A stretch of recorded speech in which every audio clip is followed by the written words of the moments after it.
அம்மா கோலமயில் ராணி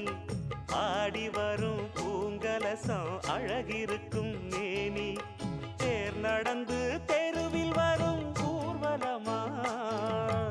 ஊருலகில் அவளை போல பேர் வருமா நல்ல பளிங்கு போல சிரிக்கும் மனச பறிக்கும் பவள விரிப்பு விளங்கிடாத இனிப்பு விவரம் புரிஞ்சிடாத துடிப்பு சந்திர ஜோதி வந்தது போல சுந்தர தேவி ஜொலிப்பு கலைவாணியோ ராணியோ